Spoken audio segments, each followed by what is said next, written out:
a hierarchy as long as they have somebody to step on underneath them. As long as, they don't have to replace the top, they don't have to break the wheel, but they try to get as close as possible to the center, while they're actively stepping on. It's kind of like, when you have like a narcissistic family, what's called? Yeah, you have the golden child who's the favorite child. That's the model minority. You have the middle child, and then you have the invisible child. Sorry, and then you have the scapegoat. Black people are the scapegoat. Okay. Everybody gets abused, right, by the narcissistic parent to differing degrees, but the one that bears the brunt of it all, is Black people. Right? They're the scapegoat. Everybody in the family knows this. Everybody in the family tries to continue upholding this family system with Black people being the scapegoat. Why? Because nobody wants to be the scapegoat. Nobody wants to replace Black people, right? So, long story short, I think Black and brown unity is 100% possible as long as people address anti-Black racism and don't want to reproduce it. Let me ask you a question, fam. I actually saw this from a comment.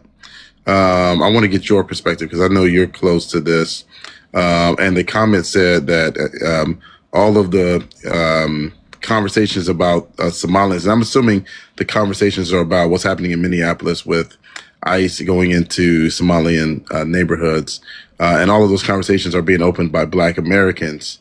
And so do you think, and so to my broader question, do you think that there should be more of a focus on Black unity first before we entertain the discussions of Black and brown unity? Or do you think we can entertain the discussions of Black and brown unity now? What do you think? Okay, first of all, I wanted to address this. There has been an active hate campaign against Somalis, okay? This is something that is so disgusting. The amount of hate that I have seen Somalis get when an overwhelming majority of Somalis are literally just minding their own business. They're living their lives. They're contributing to society. They don't bother anybody. And actively, I have seen live after live, comment after comment, literally hating on Somalis. And I personally think that's disgusting, right? I say I am Afro-German 100%, and I'm of Eritrean descent, right? I'm Eritrean. And Somalis literally have been Pan-African from the get-go. The way that Somalis have actively helped so many African countries, and not only African countries, Somalis literally were giving like food to the Gulf Arab countries. They were literally giving cattle for free. Nobody talks about this though. Nobody talks about all the effort that, Somali people, but also Somalia as a whole have literally invested in other countries in order to combat imperialism, in order to make people stable, right? So, to me, it's very, very, disturbing, the amount of anti-Somali hatred that I have been seeing. So I do believe 100% that we also do need to be addressing Black diasporan wars, the issue between diasporan Black people and African Black people. We need to address xenophobia. We need to address the fact that a lot of time when we talk about oppression, we unfortunately talk about it, Black oppression, we talk about it from a Western-centric perspective, and we don't address how this has been affecting the global South, right? So I 100% agree with what you're saying. I think we can walk and chew gum, though. We can address unity amongst Black and African communities, while at the same time addressing Black and brown unity. But Black and brown unity mostly cannot come only from us. It has to come from brown people. It has to come from people who are not at the bottom of the hierarchy, which unfortunately Black people are at the bottom of the hierarchy, right? So I want to take the time to address this anti-Somali hate campaign, by the way, because to me it's incredibly unfair to be targeting Somali people, especially right now when there's also an active attempt not only to target the Somali diaspora, but also to destabilize Somalia as well as a country. Can I say something, Colby? Yeah, real quick, and then I want to go to East LA, but yeah, real quick, go ahead. the question in the chat that you're talking to or you're responding to, Mm-hmm. I think is important because I think most people, like most African American people, we don't even know what's going on at all. Like I do because I'm on TikTok. But before TikTok, I didn't know about the Somali issue. I didn't know about the Palestinian. I didn't know that we were fighting each other. I didn't know any of this stuff. And I think Mm-hmm. we're in an echo chamber because we talk. But if I right now ask somebody, so what do you think about what's going on with the Somalia? I'm just finding this out just now too. They would be like, who? So I think we have to be better at educating people on what is going on. I mentioned about Palestine to one of my sorors, and she's like, "Well, that don't have nothing to do with me." She don't know nothing about it, and we have to understand we have been into propaganda for years, decades. So I think the larger question is how can we get the message out that people in Somalia are being. I don't know what's going on in there. I'm gonna check that out. It seems like to me that we need to come together as a community first Mm-hmm. because the stuff that I've heard from I think they're called the FBA. I I'm married to a Ghanaian. And Mm-hmm. so the stuff that they said about African people, Mm. y'all, y'all got me messed up in these comments. No, I totally agree. I totally agree. Let me go to East LA. East LA. Huda, thank you. No problem, fam. What are your thoughts on Black and Brown unity? Why has it been so difficult to achieve? And then we'll go to OD and get her perspective. What do you think, East LA? Well, with all due respect, I can only speak with any degree of experience on one side. I'm brown. Mm-hmm. As you can see by the flag I fly, I've lived like 45, 50 years of my entire life in one way or another in East LA. I'm vastly familiar with the area. It's a part of my life. It's a part of my culture. Mm-hmm. It's quite simple. There are two coins. There's two sides of the coin. The one side is the people who work passionately hard to support their families. They endure situations that most Americans refuse to endure. Most Americans literally will not work the way they do in the conditions that they do. My father literally had a job where he had to dip his hands into acid and deal with that every day when he came home. Okay, but he kept that job until he could find a better one. Okay, this is what Mexicans do. But on the other hand, we're inherently violent. We're tribal. We gang up. Everywhere we go, we gang up. And those who surround us, quite frankly, they leave because they do not want to be part of that environment. When I go running at night, right, I go out for my road work at night, right, I would literally see people getting jumped into gangs. I would literally see violence all around me. I'd be attacked myself sometimes. Okay, we have to realize that if we're going to create conflict, we have to realize that conflict is going to be cast upon us, right? There was a But problem. let me ask you.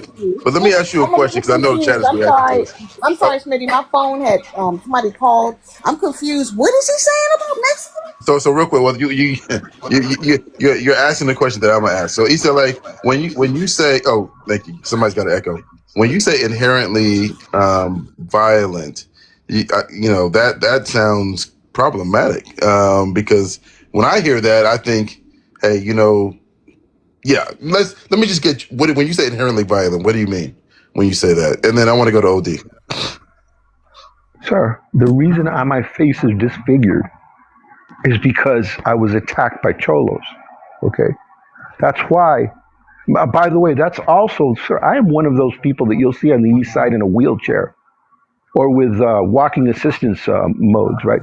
It's not because we had some kind of problem physically. It's because you go down a bus and you see people like us, right? Because we come from the barrio, sir. Because we've either fought or we've been attacked. Okay, there are many, many like me. So real quick, So yeah, why did the moderator turn off my phone yeah. when I'm talking So the truth? I'm talking honestly. let me explain. It's what you're suggesting in the sense that I don't know what happened to you. Obviously, I don't think anybody should. You got, hey, Issa, like, can you mute for me? Because you got echo. I'll bring you back in. I'll let you answer. I'll mute every time I stop talking. Yes, sir. Yeah. Just because you got an echo. But I think it's a suggestion that, again, what happened to you, obviously, I don't condone of course. I could back it up with facts. First of all, when you go into the prison system in Southern California, there is a tier for the white gangs. There's a tier for the black gangs. There are 2 tiers for the Mexican gangs. For those who are predominantly Mexican American, Chicano like me, and for those who are predominantly Latino. Okay, we overwhelm the population. We are the majority. Well, but real quick, in real California quick, prison system. Why is your moderator? I'm real muting quick, you. I I'm brought the her one up. muting you. Why are you muting me when I'm I'm just the one speaking the muting truth? you. Shh, be That quiet. is Be quiet. I'm the one muting you because you're feeding a stereotype, and that's not what we do here. that's not a No, stereotype. That's a fact. it is a stereotype because you're saying that we are all inherently violent, and you're feeding into a stereotype that's not true. What the hell? It's giving eugenics. What? Smitty. Yeah, no. What up, I Smitty was in the surprised. panel? Let me. So, Od, let me just let Saj finish your thought, and then I'm coming to you. So, real quick, give me 1 second, Od. Go ahead, Saj. Finish your Okay. thought on that. Yeah, no, that was my thought. That was my thought. And like when I said that I had my finger on the button, that's why. When he comes up and saying that we are all inherently violent, and he gives his own what's the word his personal what's the word I'm looking for, the personal Like perspective. anecdote is the word I'm looking for. Yeah, Okay. that's not that's his own personal experience, and it doesn't speak to all Mexicans, right? We are not all inherently violent. We are not all in the prison system. That doesn't speak to everybody, and he's feeding a stereotype, and that goes into a white supremacist talking point about all Mexicans. Okay. All right. No, I appreciate that, Sash. Let me go to OD. OD. Hey, Shantae, how are you, fam? Thank you guys all for coming in, by the way. Please tap the screen, share out the live. This is an important discussion. And East LA, I would like for you to wait for a minute, right? And just kind of listen to what folks are saying about what you said. And if you still want to come up, then let me think about it. But I think it's important that we don't perpetuate, right? Something that's harmful. Like I don't want my life to be one of those that's not about unity. I actually want it to be about unity. So let me let OD come in. Go ahead, OD. OD, you there? Well, first of all, Smitty, I miss you. I see you're blushing. You're like, I miss you too, OD. Of I course. miss Listen, Covey out there being an activist. I even miss you, Sash. Give me a hug, Sash. even wait. Sasha's one of the top Listen. Sash be muting me like East LA. But anyway, as far as East LA, just to make something clear, East LA is a known I'll let that like slide. racist Zionist. Yep. So East LA is a known racist Zionist, so no one takes him serious. He goes on all the panels and tells us how great he is. But according to his picture, it looks like he's aged 100 years since birth. So he's just like an old skeleton out there just looking for something to do. I'm sure him getting beat up by Mexicans has nothing to do with him being a racist Zionist. Well, Now, let's topic. move on from East LA. I just wanted to say I miss you, Smitty. Go ahead. Yeah, you're right. But he was talking shit about us, so I got to come for our people. So I just wanted to say I miss you, Smitty. I'm following you back, and I'll come check in. And that's it. That's all I wanted to say.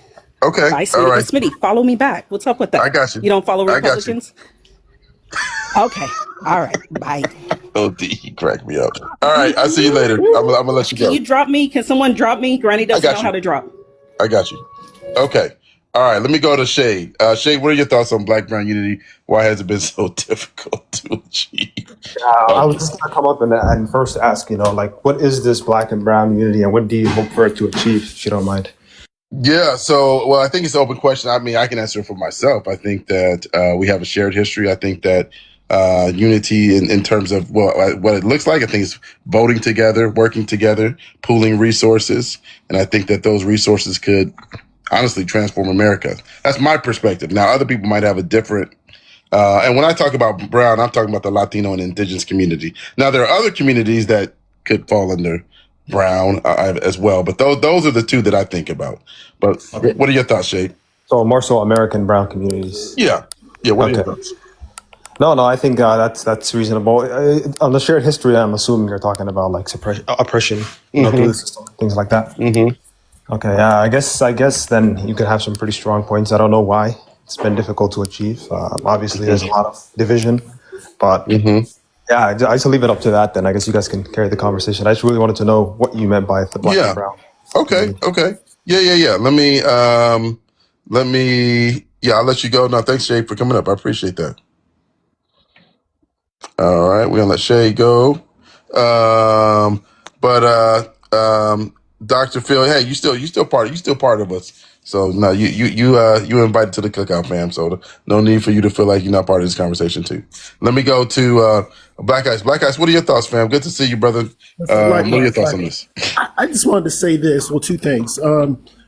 East LA is no different. We have to recognize that, like you said, some supremacy talking points, a lot of society forcing this whole making the prison system bigger than what the community actually is, and we build the hype. And so it's just not him.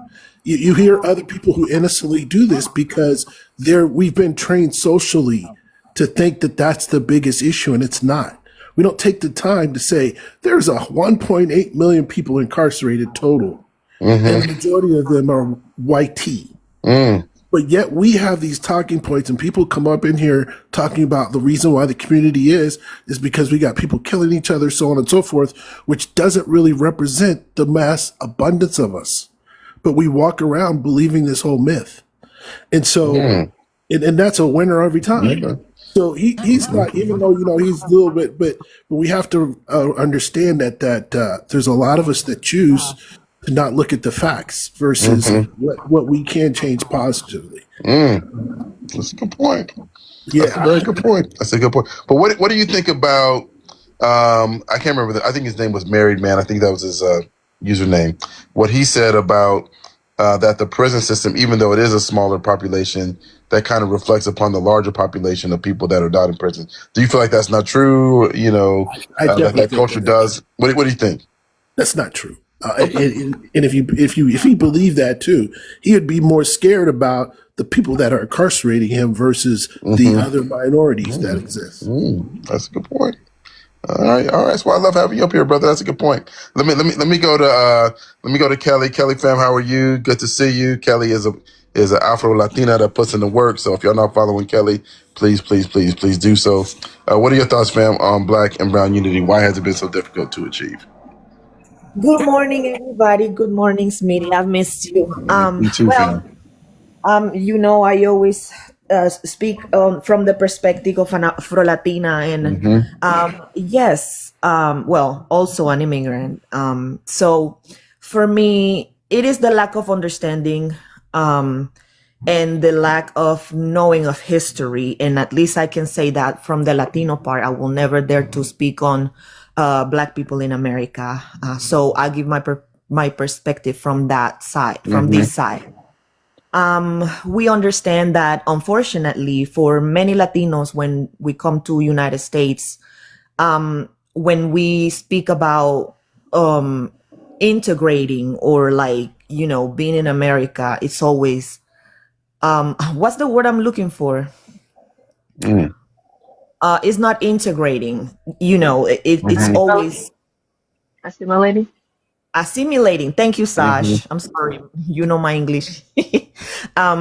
So unfortunately, when many Latinos speak about integrating in American society, they recognize that only as being white. And that is a hard stereotype to break when, from many Latino countries, we also have the white whitewash, not just of our history, but also we have all this media telling us that when you come to US, white is right and nothing else, and everything else is just shady or, all these white supremacist stereotypes. And obviously we need to, it comes from a lack of education, a lack of understanding. When we come here, we believe that integration means white, and we don't, and a lot of people are not interested on learning about Black history, which is American history. And I can speak on also, when you go do your citizenship test, and they have like 200 questions. None of them, it's about Black American history. Like things like that. Like if you recognize that pattern, when you come here as an immigrant or as a Latino, it's unfortunately what the country tells you is that assimilation means white. And unfortunately, a lot of people, because of the lack of education, they keep believing this. So it's lack of education. We need to educate ourselves and about what really America is. And I leave it that now. Thank you. No, thank you. Thank you. Thank you. Is there anybody? Let me bring some new folks up. East LA, I'm tempted to bring you up to have a conversation with Kelly, because I feel like Kelly's the person that you really need to speak to on this. I'm tempted. Put a 1 in the chat if y'all would like to see a conversation between East LA and Kelly. If not, put a 2, and we're gonna move on. But I'm tempted. I don't know if I'm there yet. Let me bring up someone else, a couple other people, and then we're gonna continue the discussion.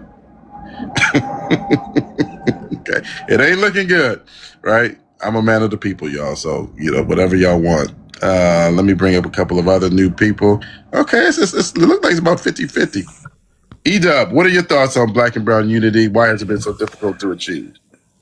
The last woman that spoke, she hit the nail on the head on something I didn't even think about.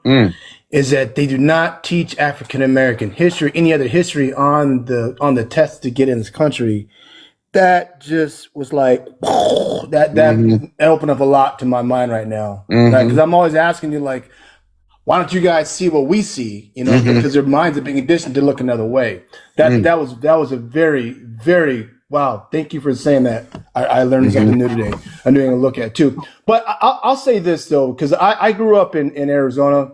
And I live in Phoenix, and I'm African American, and my mom, she grew up next to and near a barrio. As a child growing up, right? So my Latin influence as African American has been like, well, you got brothers, you got Mexican cats, we're chill, right? But there were divides that I did see sometimes too in some of these communities. The thing I've noticed though, and I think you guys will agree with me on this, is that excuse my language for a second, an asshole was an asshole. Right. And what I mean by that is that I don't walk into somebody else's neighborhood or somebody else's life acting like an ass. Right. And the thing that I've seen on both sides of the fence with Black people, and I've seen with like Mexican people, is that they carry who they are into other people's houses and other people's situations. Right. So what happens is that if you go into somebody's house acting a fool, right, there's a problem's going to happen. Right. And then all of a sudden the Mexican guy or the Black guy's kind of like, that guy was doing this to me. That guy was doing that to me. Right. And all of a sudden you have a fight between two individuals, and you naturally go to your side, which is either Black or the Mexican side, right? Not recognizing that, hey, you know what, my guy was being an ass today in your home, right? Or vice versa, that guy's being an ass in your home right now. But people always go to the particular corners though to protect the position, right? We have to call out the bad behavior towards each other, regardless of who it may be, even if it's that person on our side of the fence. That's one thing that I've noticed a lot, because somebody was talking about this yesterday, and was just like Caucasian people going into Mexican spaces, is that when you go into somebody else's house, you act a fool, man, that you're not going to get a nice response. And why should somebody respect you? You know what I'm saying? Why should somebody just allow you to behave how you want to behave in somebody else's house? So I think that's one of the divides. What the lady said first, that's a huge part of it. And then the second part of it is just, we have to hold our people accountable for their behavior walking into somebody's home and not understand the culture. I know some Spanish, right? So when I go into like I'm almost done talking to you. I'm sorry I'm talking too long. No, you're good. I go into when I'm in Arizona, there's a store called El Rancho, right? So one of the things I do when I go in there, because I know most people that work there speak Spanish, is I let them know that I speak Spanish, right? And from that, there's an automatic exchange of, okay, we got respect for each other right now, right? And then moving forward, everything is fine, right? But if I go in there and saying, hey, can you speak English for me so I can know what you're saying, right? now we got a problem because now you're a problem in my particular area. Mm-hmm. But when I'm in there, like, tienes, necesito tres tacos or cabeza or whatever I want, you know, menudo, whatever. I'm gonna speak my Spanish, you know, when I go in there, and there's instant respect that's built. If we can just respect each other up front as individuals, right, there can be so much more progress that's happening in communities. Okay. All right. Appreciate that, Ida. Appreciate that. Let me go to Rose. Rose, sister, how you doing, fam? I hope you're doing well. What are your thoughts on this? Good morning. I'm doing well. Hope you're doing well as well. So I wanted to speak on what Kelly, I believe it was Kelly that spoke. I wasn't paying attention to who was speaking, but I heard what was said. And that's the honesty, right? Because we do know, if you learn Latin American history, we learn that these countries had multiple different words to express white adjacent, like mixture of different white, you know, race was on the bottom. It's a tiered system, it's a hierarchy. And that is they're basically the caste system. So with that being said, and those ideas being brought with Latino immigrants to the United States, you have this negative stereotypes of Black people already in their own country, and it's brought here.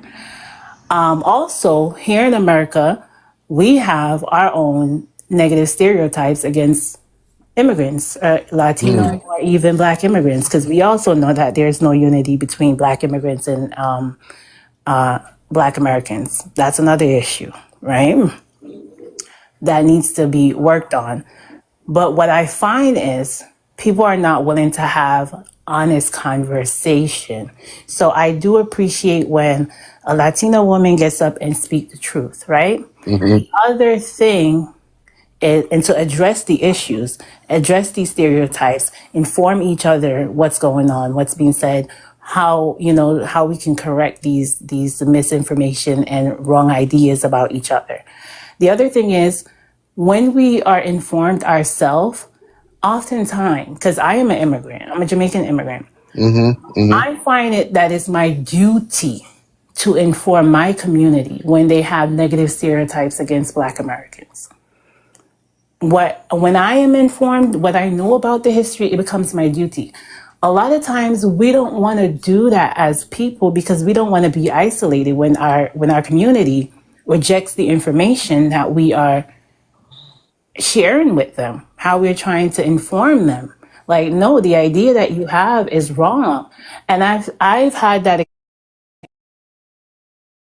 experience. I've seen Latins who speak to me about, you know, having had that experience in their community when, you know, they learned the history, for instance, in undergrad, taking the politics of race, a course called the Politics of Race in undergrad. I had a Dominican classmate. We had this ongoing dialogue about, you know, a lot of the things we learn about Black history and how race is used politically in this country and even abroad. And we talked about how our community shun us when we bring this information back to them. And she was telling me a bunch of information about her own family that she's like, at this point, I don't even want to be a part of the family.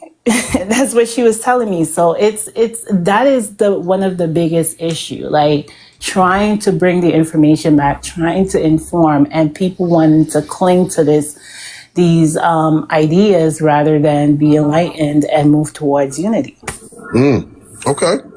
I mean, no, another very, very solid comment. Another very, very solid comment. Let me, I'm going to bring up a new panelist and get their perspective. And then we're going to keep rotating. Let's bring up Petty. Petty, what are your thoughts? Why has Black-Brown unity been so difficult to achieve? What's your perspective? So the perspective that I have is, and I think one of your other panel members touched on it a bit, is people have a difficult time reconciling what they've been indoctrinated to learn, right? So I'm Hispanic, I'm Puerto Rican, but I'm mixed race. My grandmother was, she's since passed away, but she was a Black Hispanic woman or Afro-Latina. And colorism is very prevalent. She did everything she could to straighten her hair and lighten it and assimilate. And when I was younger growing up, I never realized that there was commonality between me and my African-American brothers and sisters that I grew up in Jersey City. As you know, the communities there are very tight-knit. But I think, and one of your other panel members mentioned something about respect. I quasi agree with that. I think it has more to do with understanding. So when we feel understood, we feel respected. When he mentioned that he goes into spaces and when he can speak their language, they feel understood. So now they feel comfortable. They let their guard down. A lot of the debates that I've seen between Hispanics and Black people usually border on the, well, we had it this way and this was our heritage and this is our history and this is our plight. And then, Hispanics will come in and they'll say, well, this is our heritage and this is our plight.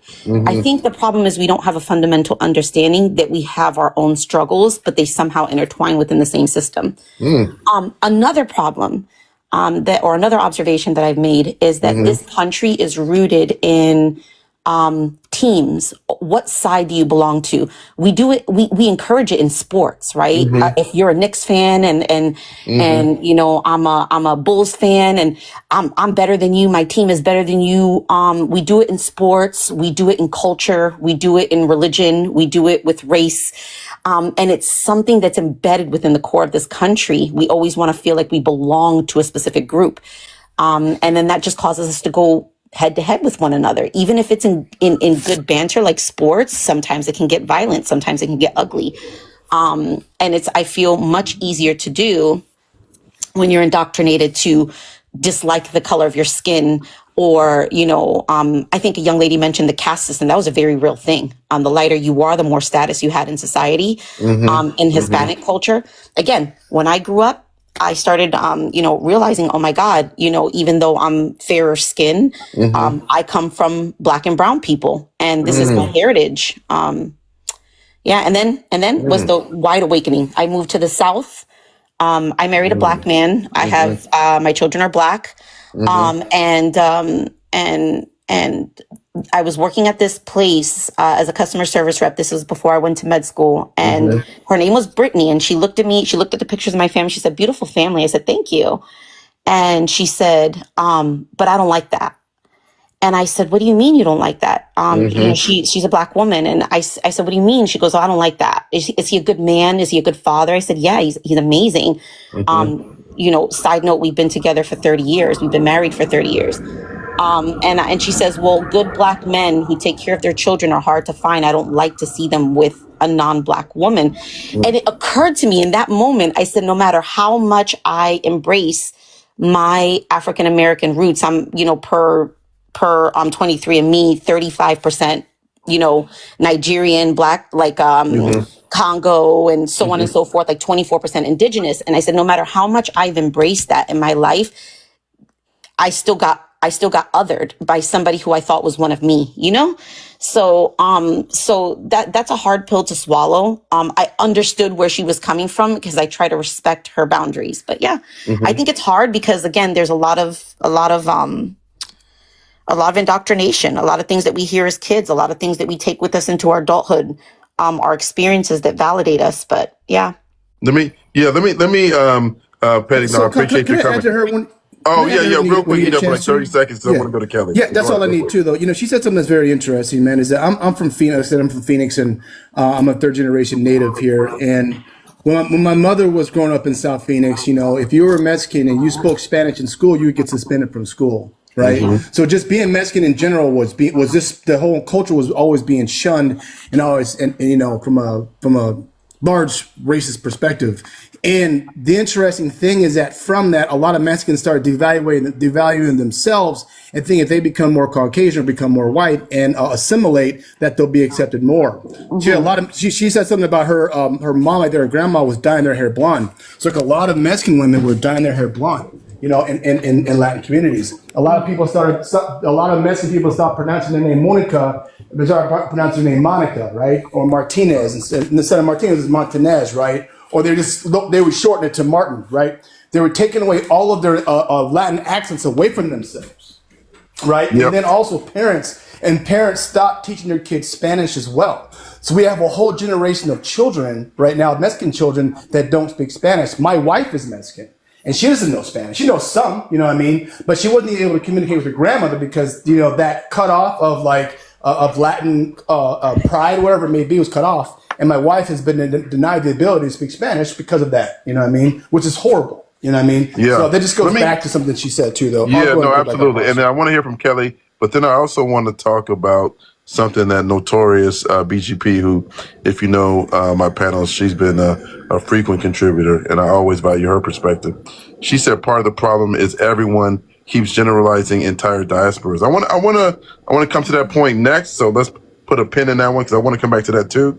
But Kelly, what did you think? I know you want to comment on what Petty said, so I want to give you that opportunity because I think there was some nuances to what she said that I think could be interesting for a discussion. And we can talk about, I think it's interesting also about folks not learning Spanish and what that means and all that good stuff. And absolutely, sister, we'll go to Kelly, then we'll go down to Covey and get Covey's perspective too.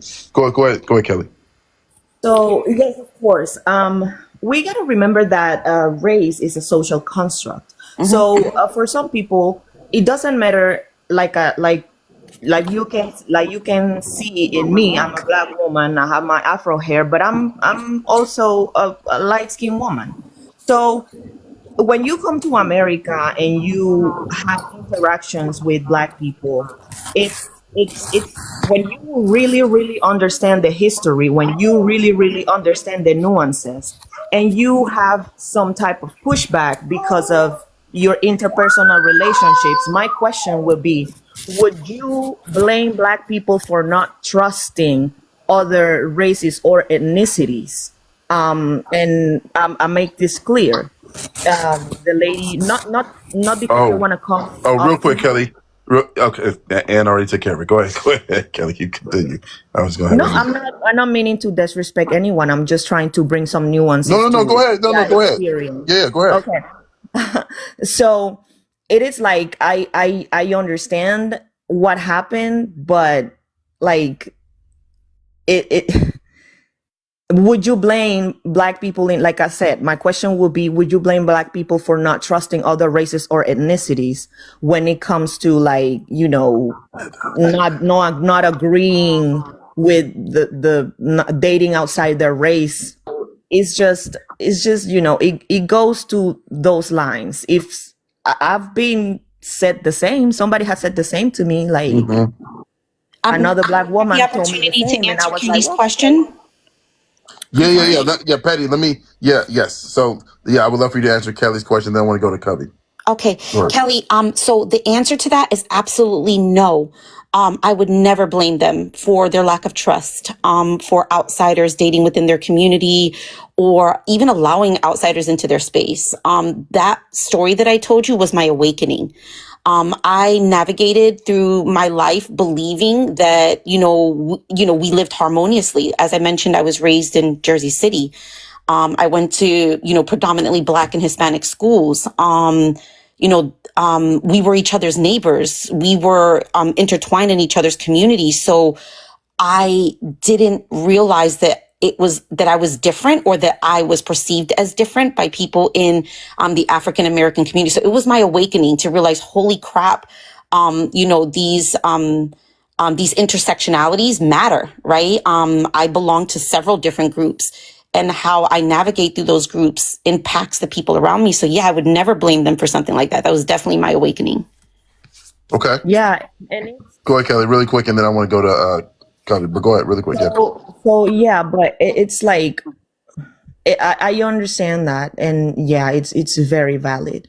But some of the things that I speak about most of the time is trying to make Latinos understand that it's race in this country. It's everything. And I understand because you grew up around Black and brown people all your life and you thought everything was. So that's when the lack of history comes from. And I'm pretty glad for you that, now you understand that and that happened to you. So thank you, Sneedy. Yeah, of course. Thank you. I love these discussions. Thank you, sister. I appreciate it. Yeah, no, this is good. This is good stuff. Covey, go ahead, fam. Definitely want to get your perspective. Yes. Okay. So what I was listening to with regards to the proximity of power, right? To power. I think this was something I had mentioned in my opening statement. And this is something that we can see across the globe, where non-Black groups of people who have not deconstructed it or who don't work to deconstruct their anti-Blackness, they do cling on to this very racial order that strangles them as well. Right? So they try to kind of scramble closer to whiteness as long as it guarantees like this one thing. And that one thing is that Black people remain the floor beneath their feet. Right? And this is what I was talking about, right? Because people have understood, right, that the true kind of currency of this racial hierarchy is kind of like having a proximity to power or a proximity to whiteness that has been purchased by our dehumanization. And so if you notice, people participate in our dehumanization because they have realized that in order to get closer in proximity to power, you have to participate in the dehumanization of Black people too, right? This is kind of like the oldest contract of this colonial apartheid state world that we live in, because we live in a global apartheid state. Okay, that was created by colonialism, that was created by slavery. And by the way, like, okay, so, they have realized this, these are the people, by the way, who are not into, like, who don't care about liberation for all. These are people who don't care about breaking, like, the wheel. These are people who just want to continue upholding this wheel, right? The issue is that they have realized that this old contract of colonial world that is continuously renewed in every single nation, that builds its dreams on our backs while at the same time preaching equality with this like mouthful of lies, right? And until the world realizes and confronts this fact that anti-Blackness is not a malfunction, it is not a mistake, it is not a coincidence, okay? It is the engine that is driving these systems of oppression. Anti-Blackness is the engine that drives capitalism. It's the engine that drives colonialism currently in our current world, right? From capitalism, right? Literally that was birthed on slave ship and colonialism and all of these different things, right? Unless people finally realize that anti-Blackness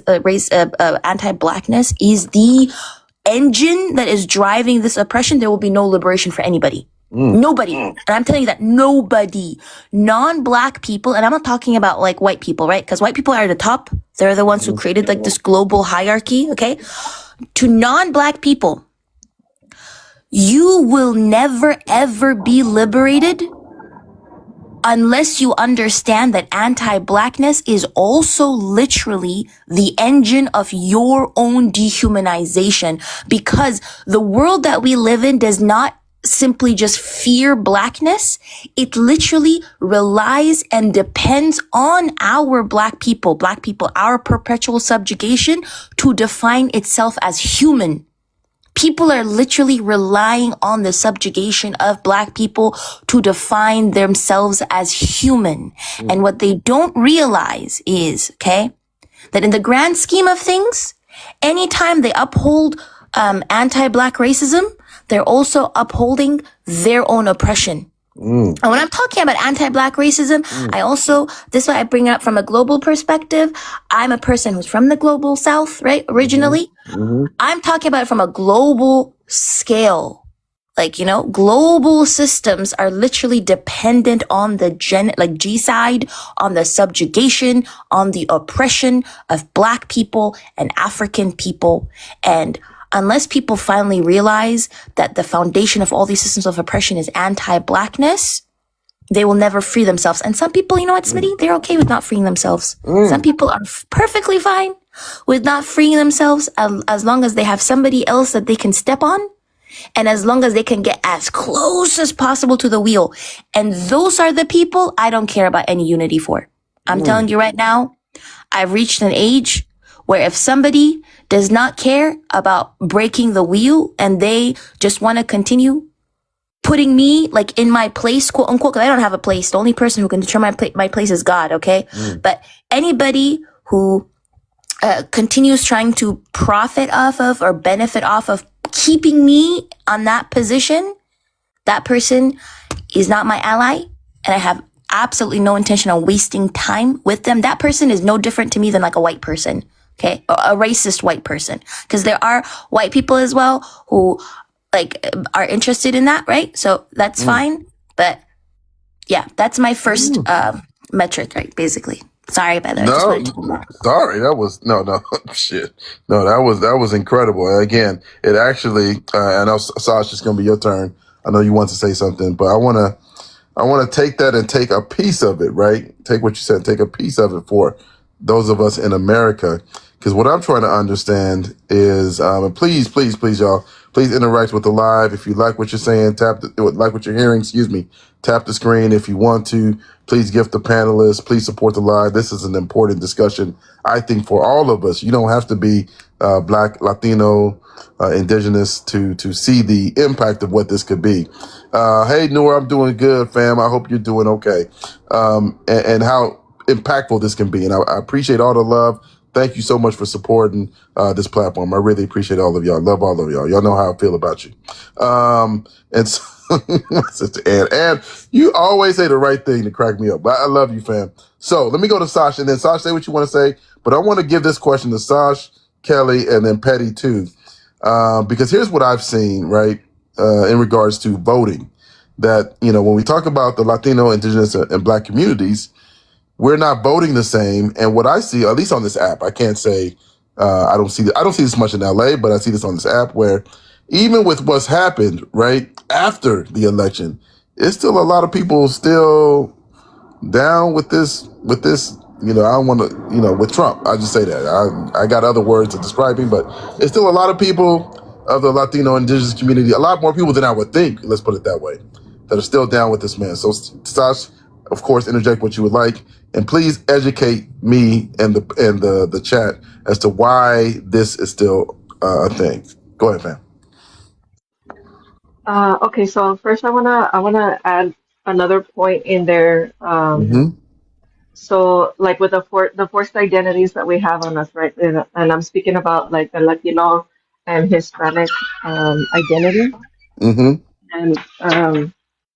I want to say like Kelly and I have this talk a lot, right? So when we think of somebody that is Latino or Hispanic, you think of somebody, for example, like Miss Mexico, right? Like Miss Mexico that just won. Yep. So you think of somebody like that, right? And you don't think of anybody that is Afro-Latino, right? You don't think of anybody that is Afro-Mexicano, like the people like that are automatically left out. Kelly. You think these people are not brought into the conversation when you think of somebody with the label "quote unquote" Latino or "quote unquote" Hispanic, right? You automatically think of the people that are lighter skinned with these forced identities, and I think that needs to be talked about, right? That forced identity that was put on you, the lighter skinned identity, and there's somebody in the comments, I think that said, and this really gets on my nerves when people say this, that there is not racism in Latin America, there is not racism in Mexico, and that is just a false statement. That is just a false statement because it is. There are problems in Mexico. There are problems in Latin America when it comes to race, and the casta system. It's still there. If it wasn't there, the term Afro-Mexicano wouldn't have just been acknowledged just a few years ago. There still wouldn't be problems with the pueblo originarios. It's still a thing. It's still a thing. Just because it's not talked about as much doesn't mean that it doesn't exist. Right. Yep. And as far as your question, Smitty, with the way people vote, and I can speak to it just here in Texas because here in Texas is probably one of the worst areas with the way people vote, or don't vote because people don't vote at all. And it's a lot that has to do with misinformation, with miseducation, with a lack of education. And I think I know you said you didn't want to talk too much about religion, but I think religion does play a big part of it. A lot of people still lay into their Catholic values, and they play into that. So the Republican side weaponizes that a lot. The with their being pro-life and all that kind of stuff, I think they weaponize that a lot. But yeah, there's a lot of miseducation and misinformation going around with the way that people vote. Okay. Yeah, no, I just, I can't imagine, right? I can't imagine voting for Trump, period. But if I saw somebody that looked like me, at a school pickup line get dragged into a detention facility, like if I voted for him, that would immediately make me reconsider and change my vote, I would think.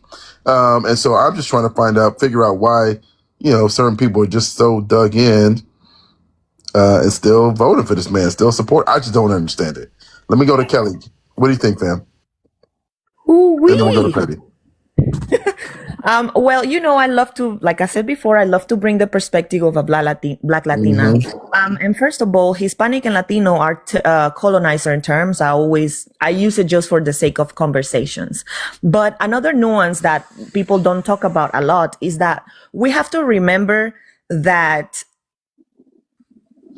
as race is a social construct, it works different depending on where in the globe you are located. Latinos, and I'm talking about white Latinos, they are not considered white here. But when they go to their own countries, when they go to our countries, they are the white people from Latin America. They are the descendants of the Spaniards. So that is the nuance that a lot of Latinos don't like to talk about. They like to say, "Oh well, but I have a black cousin, but I have una abuelita que is black." But we always have to remember, race is a social construct. It's not about who is in your family. It's about how you look. So how you look is how people is going to treat you. So our white people from Latin America, they come here, like I said before, they assimilate to whiteness and white ideology. It comes from the lack of knowledge of history. It also comes from the racism that is in our own countries. And that is a big part of it. Like Sash also said, religion plays a big part of it, but they don't realize that the Christianity that they practice is not the same as that white nationalist Christianity that the white people, the white people practice here in America. And that's a hard pill to swallow for them. They really believe these things that the white people tell them or they show them on the TV and don't realize. And I'm gonna go a little further and say most Latinos, I'm gonna say most Latinos don't even believe that white supremacy and racist systems are a reality in United States. Wow. Like I always say, I participate in the Spanish speaking side of TikTok most of the times. And when you talk about when you go to these panels in Spanish, they really believe it's about economics, it's about the eggs, it's oh my God, it's deportations. But now that they see what's happening, they are running around like headless chickens screaming, "Oh my God, racism." And every time I come to these panels and I have to tell them, do you forget what this country has done to Black people in America? Have you not noticed that till this day, Black people are strange fruited? Don't you realize what happened after they unalived that CK man, that they had to close the HBCUs? And when you come to these panels and Smitty, they kick me out. And I'm a Latina talking to my people. Wow. And Sash can tell I believe you. Even when you go to these big TikTokers that speak about politics in TikTok, they don't bring a Black Latino perspective. And when indigenous people from Mexico or from other sites in places in Latin America, they don't even want to hear it. It's a hard pill to swallow, but we need to address it. And honestly, it's hard. as a Black Latina is very hard. Yeah. Thank you, Yeah. Steve. No, thank I'll you. stay Thank you, here. fam. Thank you, fam. Let me go to Petty. Petty, what are your thoughts? And then I want to bring in Notorious next. Yes, of course. So I have a very anecdotal story to share with you guys. And this is definitely on topic. I have a coworker. I'm a physician. I work at I don't want to tell you guys where I work for No, don't and I work with other physicians and nurses, and there's a physician, he's a Cuban immigrant. He's made some really disparaging statements that we have, confronted him about. We've involved management, we've involved HR. This is pertaining to, like, for example, I was watching football with one of my coworkers who's also a physician. He is a Haitian Black man. And we were watching football, and he said to me, "Jessica, you're married to a Black man." I said, "I am." And he goes, you think they're attractive? Like, do you like their noses? Right? Something really just like off the cuff. Yeah. Something really off the cuff. Of course, we called him out on it. It was a big deal. We involved management. We involved HR. But going back to your question, and this is just me setting the stage for how this gentleman, thinks. Like, he just arrived from Cuba. He had been immigrating for, I think it was like the greater of 10 years. He popped in and out of other countries.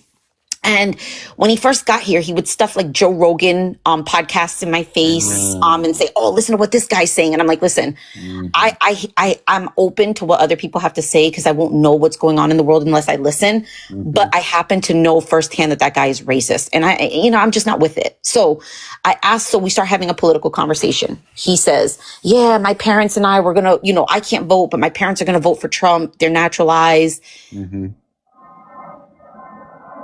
Hold on, I think Petty got a call. Hold on, y'all. This is very interesting. Stay with it. Tap the screen, share out the live. I think this is very important. We'll give Petty a few more seconds, and then if not, we'll go to Notorious. But all right. So Petty, I'm gonna come back to you. I want to hear the rest of that story, but let me bring Notorious. Notorious fam, how you doing? Please tell me your thoughts. I'm good. How are you? Good. So one thing, like I had mentioned in the comments, I think part of the problem is the generalization of entire diasporas. Especially when we're talking about the quote unquote Latino Hispanic diaspora, Latino Hispanic, they're not racial groups and they're also not ethnic groups. And so the experiences of Mexican people, even within that diaspora, is going to be much different from those in Mexico versus those that were raised and brought up in the United States. Our culture is different from Puerto Rican culture, from Dominican culture, from Colombian culture, all of these things. And those are the larger homogenized cultures, not to mention all the other small, quote unquote smaller ethnic cultures from indigenous tribes, African tribes that have kept their cultures in Latin America and so forth, and even Asian. A lot of people forget that Asians are also part of the Latino Hispanic diaspora. So generalizing the entire Latino Hispanic as a race or as a large ethnic group is one huge problem because we don't share the same ideologies across the board. We don't share the same cultures across the board. And then on top of that, you have 4 different racial categorizations according to U.S. caste systems, right? And how we racialize people in the United States. There's also a difference between Latin American caste systems and then also the U.S. caste system. So people who do migrate from Latin America into the United States have to totally switch caste systems as well. So they're used to one particular type of caste system and how they're viewed in Latin America. Right. Then coming into the United States, they're going to be viewed completely different. Right. And so there's those nuances that happen. So I think having more conversations on the nuances of the caste systems and racial identity and how these things works are important. But also understanding that caste systems aren't just straight up and down linear. If we had more conversations on the nuances of history, then we would understand that within white supremacy, they will place us, all of us, on different castes depending on what benefits them in the long run. And so depending on time period, depending on region, and depending on population, You're going to see more anti-blackness in the Southeast, where you'll see more anti-nativeness, anti-immigrant kind of stuff in the Southwest, right? So you're going to see the different kind of nuances that are happening, and they will change up based off of those kind of demographics that they're seeing or that they're dealing with. So it's always based off of what benefits white supremacy and how they're going to switch up the caste system when they benefit. And that's also an important nuance that a lot of people don't see. And again, it mostly comes from not understanding history, not knowing history. And then when people look at history, they look at it a very broad generalization instead of looking at the nuances and how all of these things occurred and where it all stems from. A lot of the times we keep pointing our fingers at each other and not recognizing that it's white supremacy that is causing the division and causing the psyops, right? So the big thing that people of color in general need to do is decolonize all of those things. Understand where your biases lies, where your prejudice lies, because as people of color, we can't be racist, but we can definitely be bigoted. We can definitely be prejudiced. And understanding those things and understanding where that lies, like somebody had mentioned somewhat earlier, correct me if I'm wrong, that not speaking Spanish is part of assimilating into whiteness. But a lot of people don't talk about that. A lot of our grandparents, like mine in particular, who's still alive, was beaten in school if she spoke Spanish. So in order for her to keep her children protected, she didn't teach them Spanish because she didn't want them being punished for speaking the language. On top of that, also losing our indigenous languages that we lost when Spanish was forced upon us. So there's a lot of like history that isn't really talked about in understanding, and people just push it off as proximity to whiteness or white adjacentness or wanting to be white, when there's way more historical nuance within all of that. You know what I mean? So I just wanted to add that into that was really good. And I want to come back to something you said, Notorious, and just get a little bit more clarity, because I think it's important, right? And then also, obviously, panelists, please feel free to weigh in. Patty, I'm gonna come back to you here in a second. I want to hear the rest of your story, but let me just dialogue real quick with Notorious on something you said that's interesting. So with the I'm gonna say the Latino community, and just use that term just for a minute, here in America, what you said was interesting, and I want to just focus on it for a second about what you were saying about, hey, if it's the community in the Southeast, it's more so anti-black, rhetoric, and if it's a community in the Southwest, it's more anti-indigenous rhetoric. So do you feel like that, that community specifically kind of adopts what the general, and anti-whatever, hopefully this is making sense, right? Whether it be anti-black or anti-indigenous, that they just kind of adapt what the larger narrative tells them to do. And if you do believe that, why do you think that is the case? Oh, most definitely, because if we understand white supremacy psychology, we understand that they target certain individual groups and push propaganda that causes division. And that's a big thing that I think a lot of people kind of miss when it comes to that.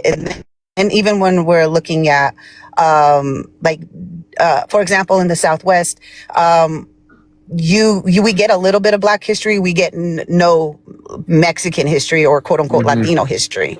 Like it's just not spoken about. So even in the Southwest, even with the anti-Blackness in the Southwest from the brown community, it's coming from lack of education, right? It's coming from lack of nuance in history. It's coming from like all of those things. So then when you're in a predominantly Black area, the same thing will happen. It's not understanding the history, not understanding the education, and the anti-immigrant or the anti-indigenous sentiments kind of start to creep in, because they will push this kind of propaganda where you'll see that division. You'll see how a lot of anti-immigrant propaganda will be pushed into the Black community. And then you'll see that division start increasing. You'll see a lot of anti-Black propaganda being pushed into the brown community. So you start seeing that kind of division. So it's very targeted. And I think a lot of the time with these conversations, when we're talking about white supremacy, the one thing that we don't talk about a lot, which should be like centered, is the psychology of white supremacy and how they utilize these tactics every day to cause division and to literally shape our perspectives on different diasporas of people. And we see it all the time. Even when it comes to data, like you were talking earlier about voting, right? That label of Latino Hispanic doesn't break down the Latino Hispanic into white Latinos. Black Latinos. You know what I'm saying? So then that gets convoluted. Then, so in voting, we're considered a race when it comes to that data, but in the census, we're not considered a race. Right? So it's very convoluted. Even when we're talking about statistical data, like with the prisons, it's not uniformed across the board. So some jails will mark down brown people as white, because we're technically legally white, but then mark them as Hispanic Latino. Some won't even have Hispanic Latino as a label and just mark them down as white. Some will mark them down as both. Some, you know, so it's not uniformed across the board. So the data is also very skewed, on top of not putting that information out to people so people don't know what the actual data is. You start building this idea that you're not affected, right? Like I may not be affected because it's not happening to me, but it is happening to the larger group of my Mexican people, right? You see what I'm saying? So when we're not getting correct data, we're not seeing what the actual impacts are happening, which sometimes does create that illusion and delusion of a proximity to whiteness that many people don't actually have, but believe that they have, if that makes sense. Ooh, no. I mean, the way you said that, because, because and even I'm guilty of this, and I try not to be, right? Because my experience in LA has been that a lot of the folks I speak to here in LA that are, Mexican American or, whatever, what we would consider the Latino community, right? I feel like 95% of them voted for Kamala Harris. And I think, and to your point, a lot of folks must feel like, man, this data that's come out that said it was 50 some odd % of people that voted for Trump, it's not representing what they probably see in their area, and they probably feel like we getting punished for something that all of my friends didn't even do that, and so that's actually, I never really thought about it. I never really thought about it like that. That's a real, because because one of the things that I think you might have even said this to me, Notorious, back in the day, was a lot of that data was brought in from Florida and a state where the demographics are very different. But again, when we talk about it to all. Like we talk about it, like Kelly's Afro-Latina. She gets kind of punished for it too, and her demographic, which probably voted very differently than white Latinos. It's a really good point. Exactly. And even then, like there was a Latin American or a Latino, quote unquote Latino, civil rights organization that also worked with African American civil rights organization, where they did their own polling on the things, and they broke it down into different ethnic groups. And it still didn't encompass every ethnic group within the Latino diaspora, but they broke it down into ethnic groups. And the two groups that actually voted over 50% for Trump were Venezuelans and Cubans. Every other ethnic group were 60% or higher, which is the average across the board. If you look at prior elections, is around 65%. I think the highest that anybody's ever voted in the Latino community, the highest our percentages were like 71%. And that was during Obama's second administration. So when you break it down in that way, you're going to see that even within the different ethnic groups, the two ethnic groups that voted, and I don't even want to generalize them, because that comes with a nuanced history too, because they've been conditioned by the United States to say that they were living in communist countries. So then they targeted Cuban and Venezuelan communities and said, see, you don't want to be like the country you fled. You don't want to be in another communist country. You don't want to be in a socialist country. Therefore, we as Republicans are better for you, because otherwise you're going to end up in the same place that you guys were in Cuba and Venezuela. So Notorious, that's exactly where my story was going with the gentleman that I work with. So he's, like I said, a Cuban immigrant. His parents are naturalized Cuban immigrant citizens. So when I asked him, I said, why are you voting for Trump? Why would your family, rather not him, he can't vote, but why would your family vote for Trump, even though it puts your citizenship at risk? And through conversation, we made a discovery that they don't, because of media and whatever's pushed out to these communities, they don't know the fundamental differences in language between communism and socialism. They don't know the difference. They think it's one and the same. Those two things have different definitions. They have two different contexts. When I made the very bold announcement during this debate, hey, do you understand that there's a very distinct difference between communism and socialism? He said, no, there's not. It's the same thing. And so if the rhetoric, is socialism is the same thing as communism, and communism is bad, look what it did to your country, then obviously they're going to vote for who they think is anti-communism. And that's usually the rhetoric, espoused by the Republican Party. And so that's what they thought they were doing. They thought they were voting anti-communism. The problem then becomes, and I tried to explain to them, I'm like, listen, the roads you drive on, the schools you go to, even the medical program that we all chip in for medical and we get medical. That's socialist. All of it. It's socialist. The difference between communism and socialism is that in communism, you can't own real property, right? The property belongs to the state. But in socialism, you can own your own real property, right? Like you can have businesses, you can have assets, you can have all the things, except you're going to pour your money into a pot. It's literally what taxes are, right? Taxes pay for roads, they pay for doctors, they pay for hospitals, they pay for policemen and firemen. That's all socialist, but they've been taught that socialism equals communism equals bad. Yeah, no, absolutely. Yeah, and they're lacking in that education. And then real quick, Petty, because I don't know if Notorious was finished with her. Oh, I'm sorry. My bad. She was touching on all the things I was going to, and I got excited. No, you're good. You're good. Let me let Notorious finish, and then I want to keep the discussion going. No, you're good. Go ahead. I'll also add this: when it came to voting, there's a lot of us, including myself, who did not vote. And that's because when you break down what both political parties are doing to my community as a whole, I didn't want to vote for either side. I'm not going to reward them with my vote just because they're the lesser of two evils, even though the lesser of two evils is still going to cause harm to my community. So also coming from an indigenous perspective, I'm not going to keep colonizers in power. And I think, in my opinion, people of color who are in office, in government, are just tokens.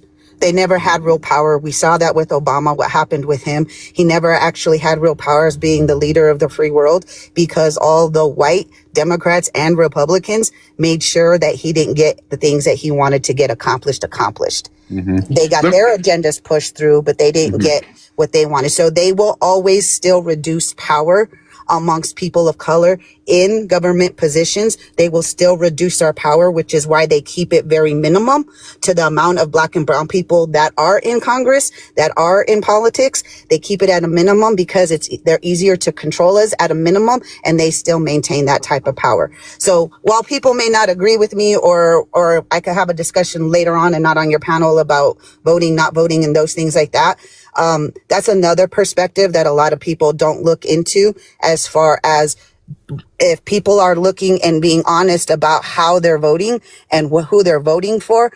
Is both candidates going to be good for my people, or are both candidates harmful for my people? And some people just decided. There was a lot within the quote unquote brown, Latino, Hispanic community that also did not vote because they didn't want to have to deal with the same issues we've been dealing with from both parties when it came to immigration, which was centered in these elections, right? And so with immigration and migrants and everything, we've been fighting these battles for decades. And we've been fighting these battles with Democrats and with Republicans. So a lot of people are just fed up with rewarding people our votes, because that's what it is. They need to earn our votes, and they're not earning them. And so that's another part of that layered part of the voting block that is never really discussed as well. So I just wanted to add that in there. No, absolutely. And I know, Kelly, you want to come in. Let me do this. Good morning, Gold Seal. Good morning, everybody that's coming in. I do want to touch on that, BGP, because I think it's important, and not that we need to have a full discussion on voting. And I respect what you're saying. You probably want to have that discussion in a way where you're hosting and, you can control it a little bit more. So I totally respect that. Right. But at the same time, I think it's a piece of this, because I think, at least historically in the Black community, voting has been seen as something that's almost a rite of passage from the standpoint of how many Black people suffered historically, so that we even have the opportunity to vote. And so I think when we hear that, that to me is a disconnect. Now, there's a lot of Black people that don't vote. Okay. I'm not trying to say that that's the case, but I do think at least when I hear that, I'm like, ooh, okay, but I want to understand, I want to understand that more. Let me go to Kelly, and then Edom, I'm gonna let you go. So Edom, I'm gonna give you an opportunity to say one more thing, and I want to pull somebody else up. But Kelly, I know you wanted to probably respond to that point specifically. Go ahead. Of course, Smitty. As an immigrant who understands the history of the country, it's hard for me to hear people who was born here and has the right to vote that they don't vote. And I'm not coming at Miss Notorious. I respect her and her points of view, but this is my perspective on things. As an immigrant, even immigrants, we are fighting for a right to vote. We want to become citizens because we want to fully participate within the system, within and even though I understand that, you know, the two-party system is BS and et cetera, as an immigrant, I understand the fight of Black and Indigenous people in this country for rights. I will never disrespect the history and the people who came before me to the fight for me as an immigrant to have rights. And when it comes to voting, it's not about rewarding, it's about harm reduction. And not voting is a way to say, you know what, I really don't care. Because unfortunately, the people who say that don't support the administration right now, not voting helped them win. So it's like, okay. And harm reduction is something real, because if the Black womanhood have won, this kind of brutality towards Latinos will not be happening. And so real quick, BGP. Let me just make sure Kelly was finished, and then I'm coming back to you. Of course, you know my rules, right? I'm coming right back to you. Let me just make sure Kelly was finished. Were you finished, Kelly? Yes, pretty much that's it. But like I said, it's confusing to me. But I respect the opinion. But like I said, harm reduction is something real, and even if I can understand that, it's, you know, if anybody was better, Iraq was better than this administration. I'm sorry, but and 300,000 Black women without jobs. That's all I'm saying. So absolutely. Let me go back to BGP. Go ahead, BGP. I definitely want to hear your perspective. Go ahead. I'm a veteran. I sacrifice for people to have their rights, their constitutional rights. I'm not lost on what my ancestors, because my ancestors also didn't have the right to vote till a certain period of time. So I'm not lost on that. However, when we start decolonizing and breaking down what is actually happening and how this government functions, this government has never functioned under an actual true democracy. This government has always perpetuated harm onto people of color in general. So when we're talking like from an indigenous perspective, we are still living under a colonizer government. This is Israel. This is where Israel got their ideas from. This is how they instituted what they did to Palestinians. This is what they've been doing to indigenous people and to Black people across the board. So when we are, and I used to be the person who was like, vote blue no matter what, vote for the lesser of two evils, it's better than anything. And I also used to believe in harm reduction till I realized it was a myth. Harm reduction is only for the people who are pushing harm reduction for their communities. And I'll give an example. Kamala Harris, when you looked at her ad on immigration, she almost verbatim pushed the same kind of rhetoric that Republicans were pushing. Democrats were pushing the same thing. So they were going after quote unquote cartels. They were going after quote unquote the DRUGSs that were coming in. They were pushing that same rhetoric that we all know has been debunked and isn't true. They were talking about trafficking when the biggest amount of trafficking is happening within the borders. So they were pushing a lot of harmful rhetoric towards my community from the beginning. When we look at what the Biden-Harris administration did during Biden's term, they actually funded more money to ICE than what Trump did in his first term. So they increased the funding to ICE at that time. So when we're talking about harm reduction, how is that harm reduction to my community? It's not. It's the same thing. The only difference is right now it's in your face, whereas before it was being covered up and not looked at. People don't realize that even during the Obama administration, that the reason why he had so many deportations in history was because people were coming across the border. There was coercion happening, and they were having them sign paperwork saying, "Hey, if you sign this paperwork and leave, we won't keep you detained. Otherwise, you're going to be in here for months or even longer than months. So sign this paperwork." So people were literally coming in, signing paperwork and going back out, which increased his numbers on why people were deporting. That's unconstitutional. That's coercion. So these things are happening across the board. Even if we look at Bill Clinton, if we want to talk about harm reduction, Bill Clinton increased the amount by tenfold, the amount of Black and brown people being incarcerated because of the 99 crime bill. We tend to not look at Democrats and we say, oh yeah, they're less harmful, but overall, generationally, they're just as harmful. They just do it more covertly in a way that we don't see the effects immediately. We see it over time, over a decade, over 2 decades. We see how their policies are extremely harmful while they sit there and pander to get our votes, but never really do anything about it. So from that indigenous perspective, if I'm sitting here and I'm voting for people who are colonizers, I'm not going to keep them in and keep a colonizer government in the system. I'm an abolitionist. I am not a Democrat. I am not a liberal. I am not even a leftist in that sense. I am an abolitionist. I and a lot of indigenous people want to see the entire government gone, and it can't be gone if we're still participating in keeping colonizers in power.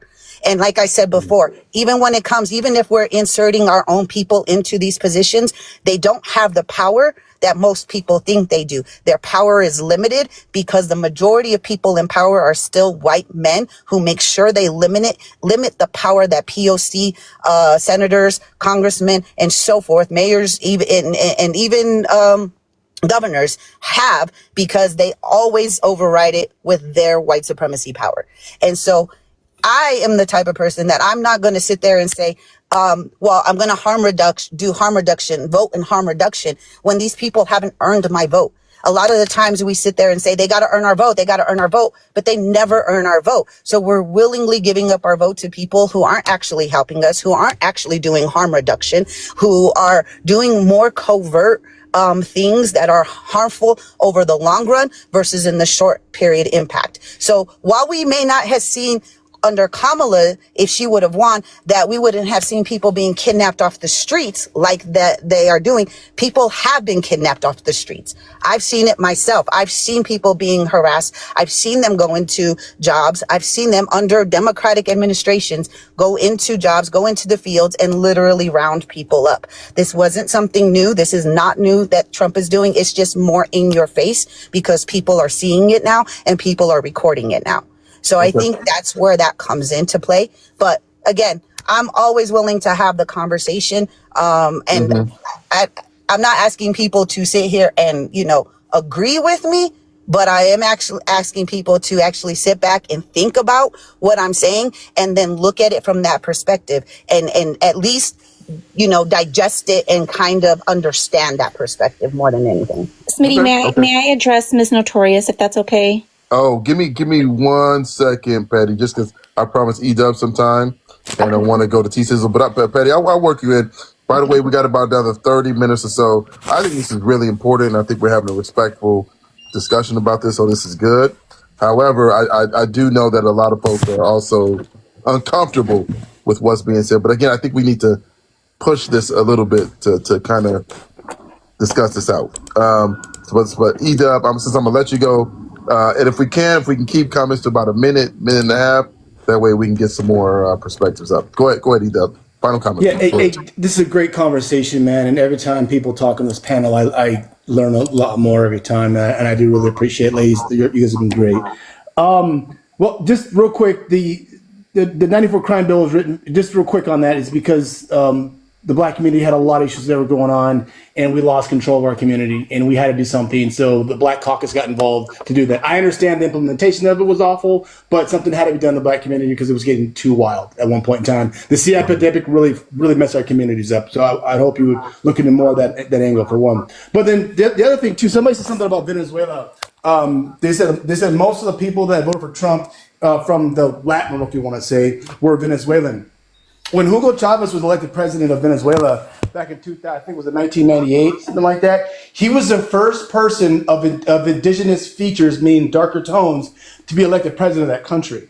So it's interesting how a lot of people from Venezuela are they're lighter skin tone Latin people. They look more Spanish, whatever you want to say too, and they believe they're closer to Caucasian than they were anything else.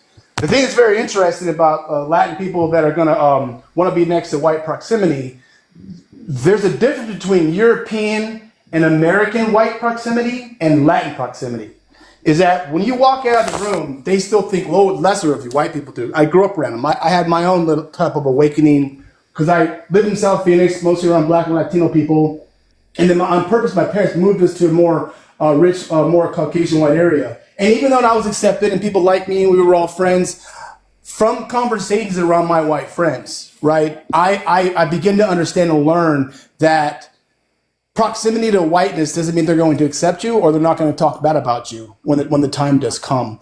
I was in Mexico one time. I got drunk and I fell asleep on one of my friends. We were on spring break.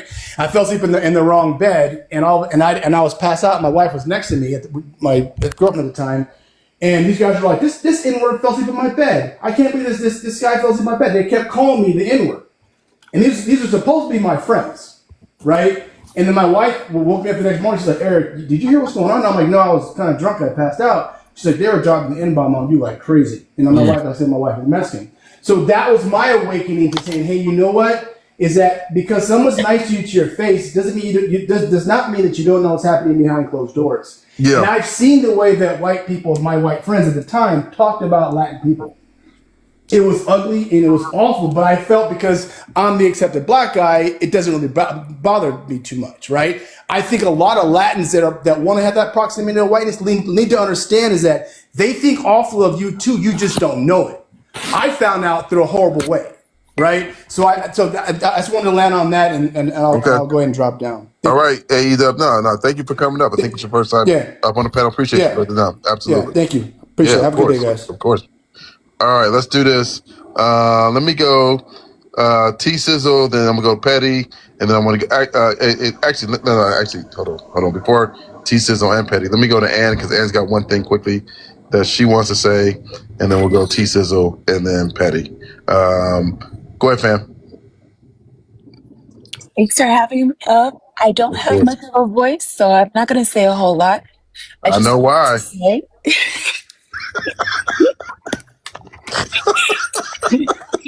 Go ahead, fam. Go ahead. I couldn't resist.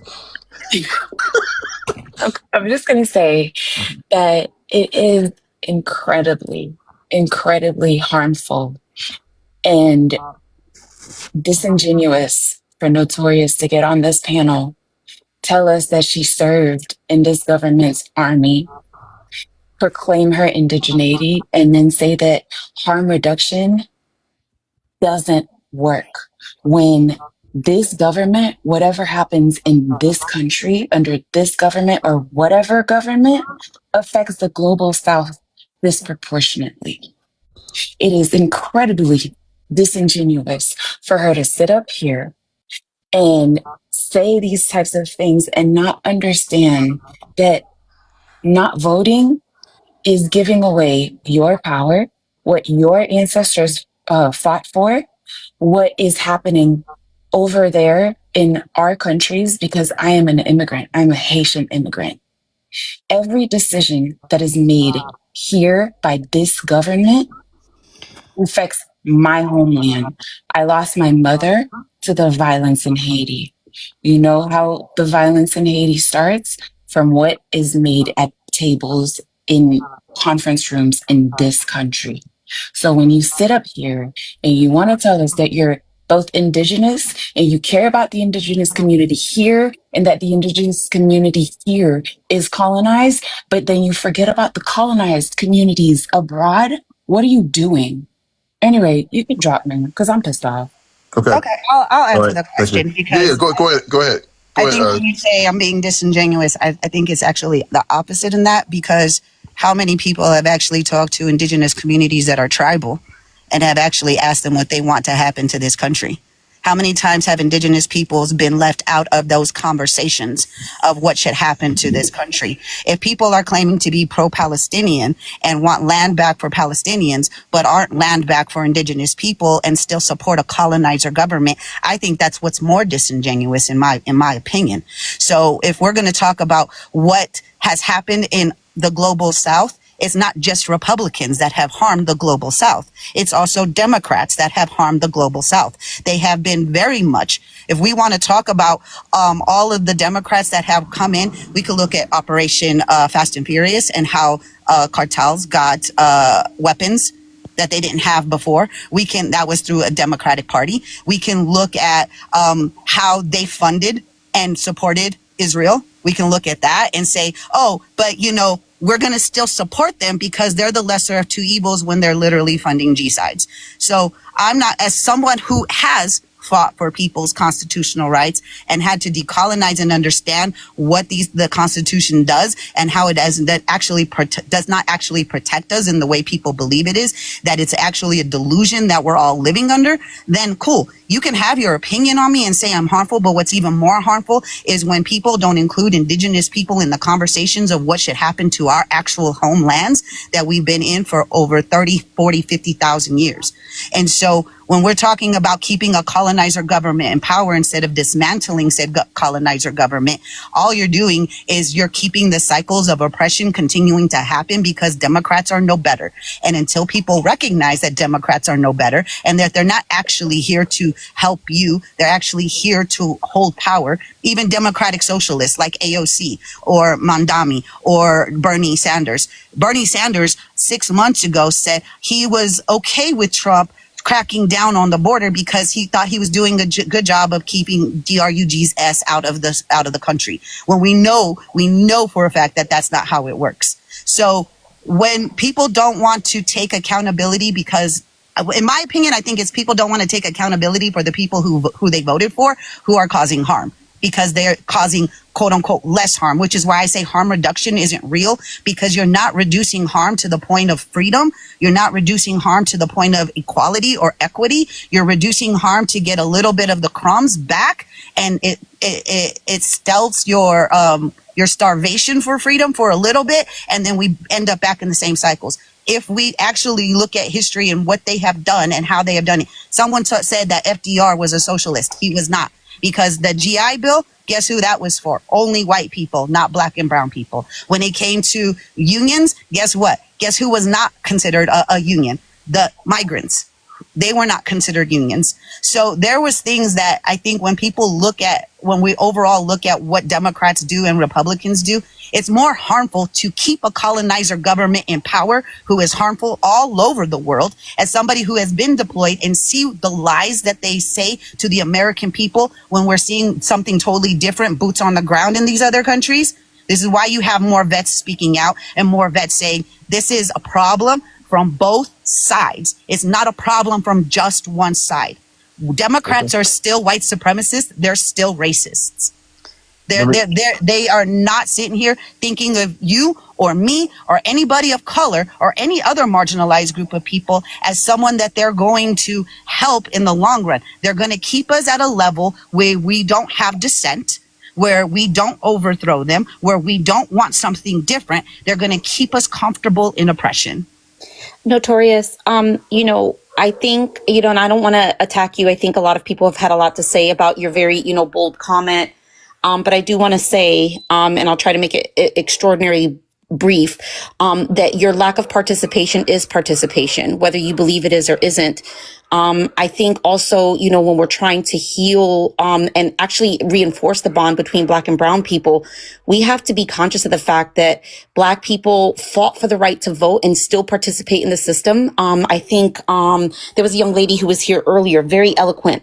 And she eloquently said that, anti-Black sentiment is a problem for the entire like global system, right? And until we resolve anti-Black sentiment, we can't overcome anything else that affects any other community.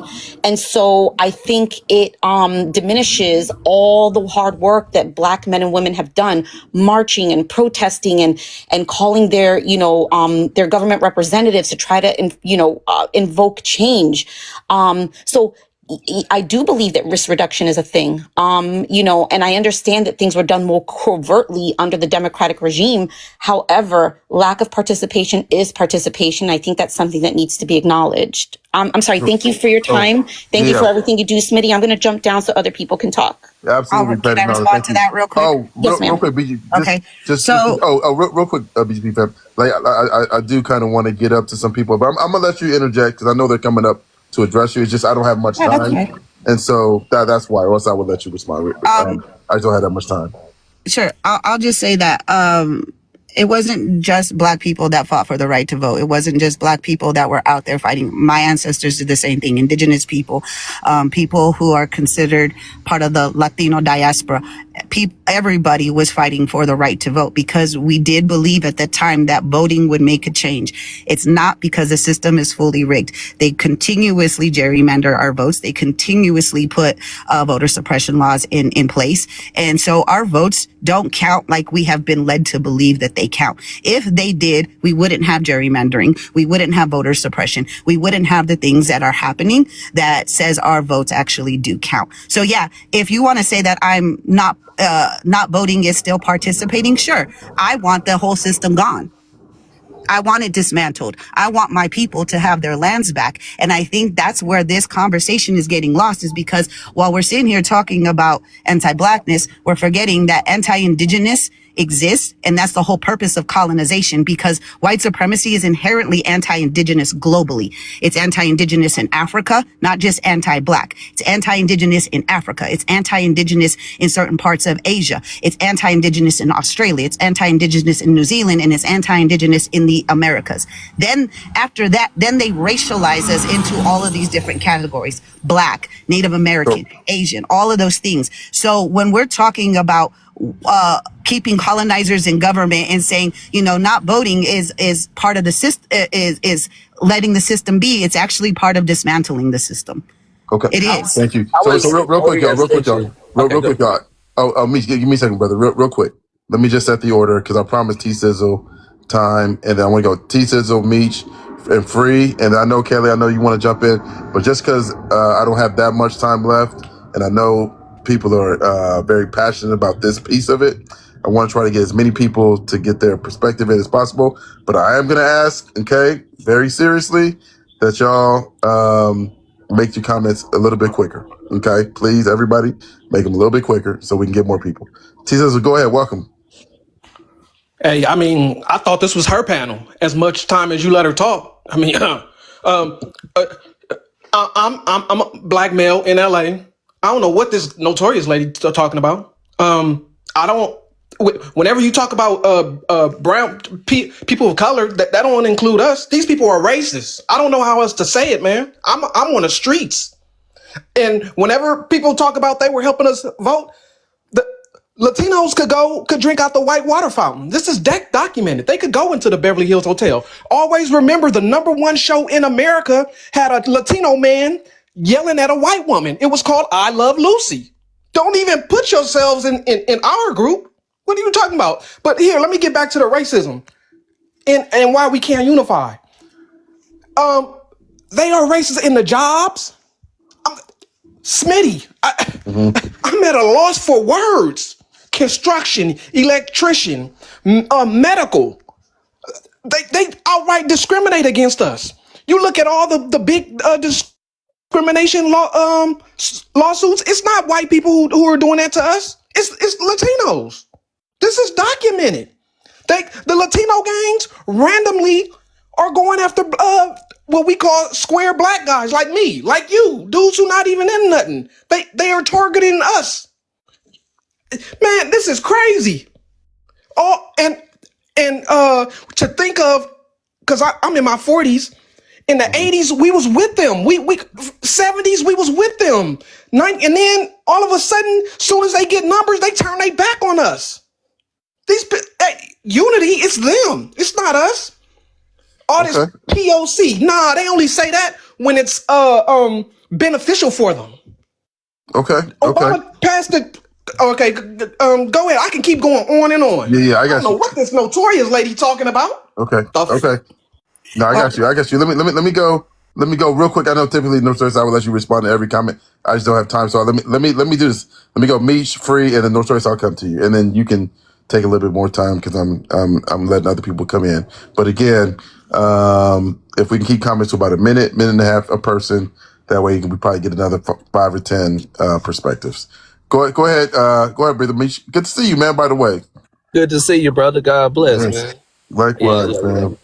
I was gonna say, I'll stick and move real quick because, like, whenever I hear people pushing voter abstention and then trying to attach it to some other social movement, like it's not just Latino people, it's not just some of our indigenous brothers. Dr. Umar Johnson does the same thing, pushes voter abstention, and so does Tariq Nasheed. At polar opposite ideologies, but they still sneak in these right-wing talking points and try to make it sound woke and conscious and like they're part of the left. No, the fuck you're not. Right? So like the leftist to alt-right pipeline has to be studied, and we have to break it down, because this idea that you're somehow indirectly dismantling the system by sitting at home and not voting is preposterous. Right? If you want to dismantle the system, dismantle the system. Black and brown people fought in the Battle of Puebla together. Black and brown people fought to free Mexico, right? Vicente Guerrero, like that's nothing new. Like, we've had revolts. Black people have had revolts. Indigenous people have had revolts, right? If you're gonna revolt. That has nothing to do with voting. Voting is what we're doing in the meantime until the revolt happens. When the revolt starts, call us. We've been there, done that. Our Haitian brothers and sisters have done that. The Gullah and the Geechee people down in the Georgia, Florida region, we've been there. Our people been Maroons. Our people been fighting the colonizer. Matter of fact, the black men from the Confederate South actually went to the Union Army and negotiated the abolition of slavery and our freedom on our own terms. We had agency, right? Like Frederick Douglass existed, a runaway slave 3 times. Benjamin Banneker existed. The Sons of Africa movement existed, right? We had black people fighting on every land for freedom. I find it very disingenuous and very disrespectful to aim any type of conversation like that at black people that have fought across different nations and cultures and are still marginalized within Latino culture, because they act like they don't have black people who feel safer around black Americans than they do around their Latino brothers and sisters, right? Who question them about why they speak in Spanish. The problem they have with black people didn't start in the United States, right? I'm gonna land my plane right there, but like with voting, we are free because of the 13th, the 14th, and 15th Amendment. The 14th Amendment established citizenship for people that are not a white man, which in 1790 was limited to white men. The 14th Amendment is the foundation of rights for immigrants in this country. Latino people are dependent on that 14th Amendment, which is part of the reason they're dismantling right now, is to target black and brown people together. Like, we're not the op. But if we have to explain that, we might be wasting our time here, because I got plenty of Latino brothers and sisters, Native American brothers and sisters. They don't talk this bullshit. So I'm not going to let this be attached to an identity. I think this is just like, we have people like this in the black community that are white cultured, especially military peeps, right? That will try to play identity politics with it when in fact they're attaching themselves to the colonizer ideologically. I'm going to land there. All right.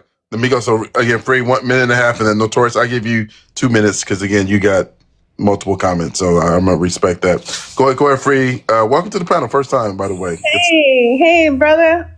Before I begin anything, I just have 2 questions for Tiza and Notorious, and it's a closed-ended question, so it's just a yes or no, and then you can rebuttal me afterwards. What do you know about the Mississippi Freedom Democratic Party? Do you know who the Mississippi Democratic Party is? The Mississippi Freedom. That's fucking why you shouldn't be talking on this shit right here. I'm in LA. I'm living this shit. Huh? Well, So let's do. He said something. He said something. He said. I'm in LA. I'm living this. But let me. But go ahead, Free. Make your point, and then I'm gonna let Notorious finish. Yeah. No problem. And I'm not even gonna come at her period. I'm gonna just come at all these idiots that want to talk about the history of Black people and all this shit. Look, I'm Indigenous and Black, and I'm a military veteran, okay? So all that shit that just was said a moment ago don't mean shit to me if you don't even know true history. She is right that Latinos did help us. But at the same time, Mita's right. Latinos do pass as white sometimes, and then there's Afro-Latinos who fight with themselves on if they are Black or if they are Latino. They don't want to claim it sometimes. In addition to that, the Mississippi Freedom Democratic Party was Fannie Lou Hamer. She's the one who got your ass to vote. She's the one who stood there on the same night that Lyndon B. Johnson was not going to allow any of us motherfuckers to vote, and had him come off the radio and say, you know what? I better stop before I put my foot in my mouth so fast that I get impeached. She's the one who stood over the shoulder of Lyndon B. Johnson with Martin Luther King right by her side saying, you know what? You are going to give us the right to vote, and we're going to stand right fucking here while you do it.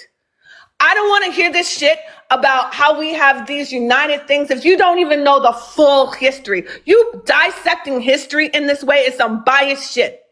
And they have to gerrymander. It seems like people also don't know, and this is not the only panel, SoCal, that they don't know the point of gerrymandering. They don't know the history of gerrymandering.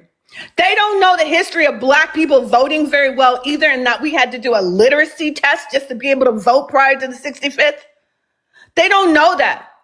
And the fact is that if it was not our ability to be able to vote and our ability to infiltrate the Democratic Party, that is the point of it. I can put a picture up right now to show you what the Democratic Party looks like next to the Republican Party. If we don't, as citizens, infiltrate the party and run for the positions that we want to run from, that we want our voices heard, then this is what's gonna fucking happen. And all this sacrifice for not accepting good and great because you want fucking perfect is what's gonna put us back in fucking chains. Because that's why we are where we are right now. And if you didn't vote, you are guilty of what's happening to your people. Let me come in, Free. No, thank you for that. Let me let Notorious finish up with the response, and then we'll see if we got time for a final comment. I hate stopping the live here. I think this is a very good discussion, but I gotta go. I gotta do what I gotta do. So, Notorious, take the time that you need to respond. Go ahead. So one thing is, I won't be emotionally manipulated into voting. That's number one. Number two, brown people had to take literacy tests, and they still did. And that was part of the voter suppression laws that were being passed and being done in places like Texas and Florida and all those other places where voter suppression laws were enacted during this election as well. So this is not something new, and this is not something that just happened to Black people, which is why I'm saying when you want to talk about understanding Black history, I think understanding brown history as well, and all the things like the guy at T Zizzle said, Mexicans were allowed to drink from white water fountains. No, they didn't. No, they weren't at all. Documented. And there is also, hold on, I'm not done. I was very polite and listened to everybody. Also, on top of that, when we're talking about Jim Crow laws that happened in the Southwest, that's something that's not talked about a lot. Also, Latino, again, is not a race. White Latinos actually do exist, and they are actually white people who are of Spanish descent. That is a thing. So, like, again, the generalizations is part of it. Two, when we're talking about voting and when we're saying it's the meantime, it's in the meantime, cool. It's in the meantime. But if we're talking about indigenous people here in the Americas, that's 500 years here in the Americas that we've been waiting for voting to help us. It's not helping us. It's not helped us. We still don't have our lands back, and we're still living under a colonizer government. We still don't have any autonomy like people think we do. So we're not looking at this from an indigenous perspective. Again, I'll ask the question, how many tribal leaders have any of you guys spoken to about what should happen to indigenous lands? How many people have sat down with indigenous tribal leaders and said, hey, you know, this is what we see for the future. What do you guys think? That doesn't happen. And the reason why it doesn't happen, and when people sit there and say, oh, my friends, my Native friends, my Latino friends, that's tokenization. Because again, we're not a one homogenized group. We're not a monolith. And there are a lot of people who are Native who literally push for abolitionism. I'm not a leftist. I don't want to keep the same system in play.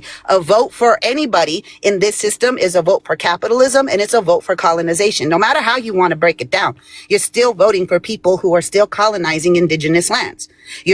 People want to say that's not how you break and dismantle the system. Absolutely. When you stop participating in the systems, in all of the systems, when you stop, I don't pay taxes either.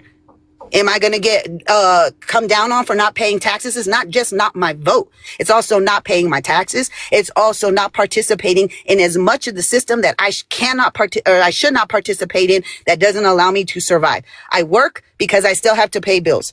Otherwise, my family's house goes away. However, if I didn't have to work, if I can go back to the ways, no one's saying this is going to be perfect. No one's saying it's going to be easy, and it's going to take years for that to happen. But we can't sit here and claim that you're for Palestinians and you're for people in Africa, indigenous people in Africa getting their lands back, while we sit here and still participate in the same system that colonizers here in the United States keep us under control while they still control everywhere else in the world. So we are all not only doing harm to ourselves here, we are also doing harm globally by keeping these people in power and keeping the system in power. That's a All lot. right, so real quick, y'all. I know y'all want to rebut. How much longer do we all have to wait for the system to change when all it's giving us is crumbs? That's all it's giving us. Okay, let's do this, y'all. Again, normally, if I didn't have to go, I would let this continue. Kelly, you get the final word. Listen, if y'all, all five of y'all want to come back, we can do this tomorrow. Of course. Oh, so I'll be back. Sorry about that. So if y'all want to come back, we can do this again tomorrow. I think it'd be good. So I gotta drop because I'm about to go live too. So I'm just like, okay. No, you good. Go ahead, drop. No, you good. Okay, but let's let Kelly get the final word, and then I do got to go. They already called me. I have to drop too, but I'll just say this. Okay. Not voting is also a right. Okay. It's also a right not to vote as well. So y'all have a good day. No, thank you, BGP. Thank you for coming up. Go ahead, Kelly. Get the final word in. Go ahead. Of course, Midi. Thank you. So we always speak about the system like the system is just a thing. The system is literally made of people. So in order to change the system, we need to change the people within the system. It is when we talk about incarceration and the rates of, Black and brown people incarcerated, it's because you have a racist judge. If the judge is not racist, you're going to get a fair, quote unquote. And it's just one of the things. Like Free to Be Me said, it's so important. We need to change the people within the systems. Not voting is keep the people who are oppressing us in power. We need to vote for the people who are willing to change the system. And that's how we change the system. Are Latinos racist? Abolition, senor. Are Latinos racist? Before we leave, are Latinos racist against Black people? Yes or no? Hold on, brother. Let's let her finish. Y'all going all around. Hold on, brother. Let's let her finish. Sir, I understand he's very emotional. That's okay. So like I was saying, we need to change the people within the system. Like I said, not to come for BG, the woman, but we're going to abolish the system. But then what? What are we going to put in place? And how long is it going to take us to make that change? And I understand that. But meanwhile, we're just gonna hand the whole country and the whole system to the white supremacist? Is that what we're gonna do by not voting, by not participating, by not organizing? I'm not willing to just hand out the future of my children to this white supremacist system by not participating. And I'm new here. Okay. So thank you so much for letting me play. So y'all, I got to run. I love you, Smitty. Yeah, I got to run. Love you guys. And y'all have a great day. BGP and T Sizzle, y'all welcome to have y'all perspectives back up on the panel too. Come back tomorrow, y'all. Antifa, love you, fam. Oya, love you, fam. Sajda, love you, fam. Sarah, love you. Everybody that came in India, love you. Appreciate everybody for coming in. I think this was one of the most powerful lives I've had in a minute. Thought it was very interesting. Maxie, I agree with you. So please come back to either tomorrow or Saturday. We need to keep having this discussion. It's no point to have flowers and roses and pretend like everything is okay. We got to have these uncomfortable, difficult discussions with people that are going to be part of this coalition, right? So and you did your thing today. Okay. And so Meech, I love you, bro.